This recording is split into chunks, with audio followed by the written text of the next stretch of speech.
All right, today we're going on a pretty wild journey, not across the world, but deep inside ourselves. Think of this as the ultimate owner's guide to the human body. You know, that incredibly complex machine you're running every single second. So, let me ask you, have you ever just stopped and wondered what you're really made of? I mean, what's going on in there? How do all the pieces fit together and just work? Well, that's exactly what we're going to dive into.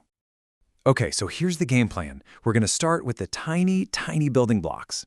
Then we'll look at the framework that holds you up and gets you moving.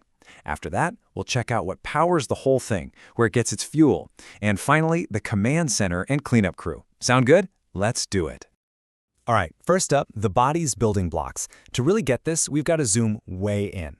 I'm talking past the skin, past the muscle, all the way down to the tiny, microscopic stuff that makes you, well, you. It all builds on itself in a really logical way. Kind of like building a city, right? You start with one single brick. That's a cell. You put a bunch of bricks together, you get a wall. That's a tissue. Enough walls and you've got a house, which is an organ. A whole neighborhood of houses? That's an organ system. And the entire city? That's you, a whole organism. So yeah, everything, and I mean everything, starts with the cell. It's the smallest, most basic unit of life. That brick analogy is perfect. It's the absolute foundation for your entire body. Okay, so we've got our building blocks. Let's zoom back out a bit. Now we're going to talk about your framework and how you move. This is all about the stuff that gives you your shape and gets you from A to B. Yep, we're talking about your bones and muscle.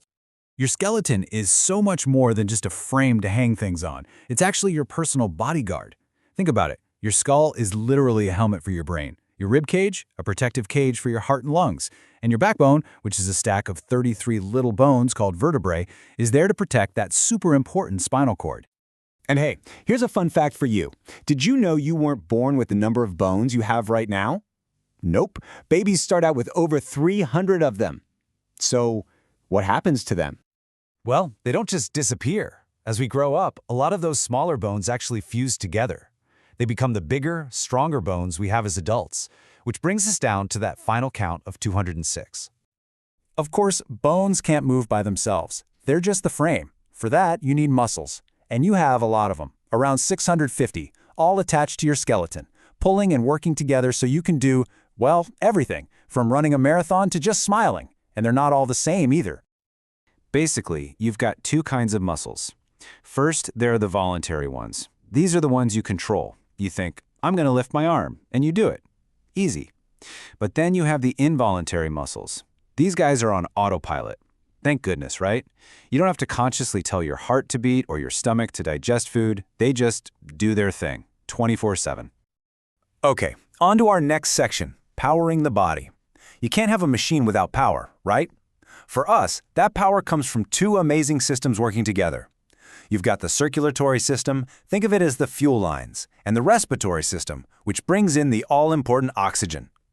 So at the heart of the circulatory system is, you guessed it, the heart. It's this incredibly powerful pump tucked safely behind your rib cage, and it's working non-stop.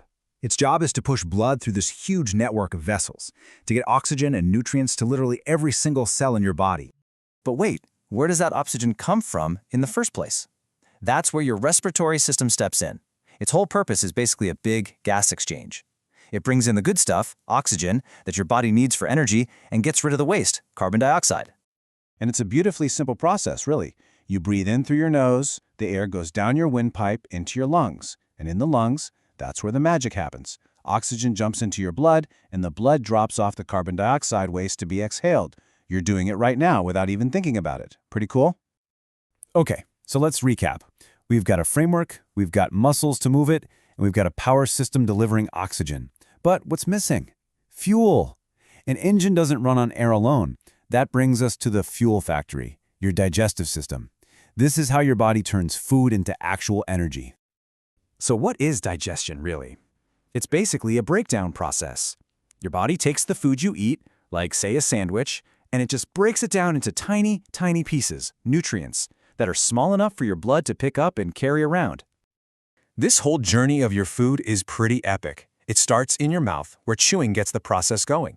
Then it goes down to the stomach for a serious chemical breakdown. But the real star of the show is the small intestine. That's where all the good stuff, the nutrients, get absorbed into your body. After that, the large intestine grabs back any water, and whatever's left over, well, it gets shown the door. All right, we're on the home stretch. For our last section, we're looking at two super important systems, the one that's in charge of everything and the one that cleans up all the mess. Let's talk about the command center and the cleanup crew. Okay, the nervous system is basically your body's built-in internet. Your brain is the main command center, the CPU. The spinal cord is like the super fast main cable running down the building. And the nerves are like the Wi-Fi signals spreading out to every single room.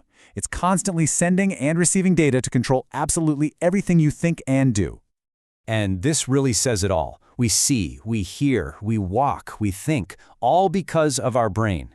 It's not just about solving math problems. It's the thing that takes in all the information from the world and turns it into your reality. It turns a thought into an action. It's the boss, period. And last but not least, you've got to take out the trash. Every system creates waste, and the body is no different. That's the job of the excretory system. The main workers here are your kidneys.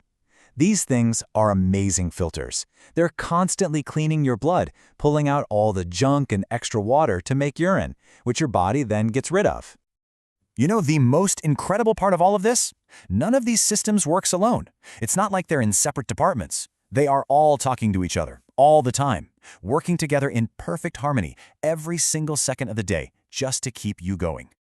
I mean, when you really stop and think about it, it's just mind-blowing. You are in control of this self-healing, self-fueling machine that is more complex than anything we could ever build. So I'll leave you with this question. With all the trillions of things your body is doing right now without you even asking, what do you think is the most amazing thing your body can do?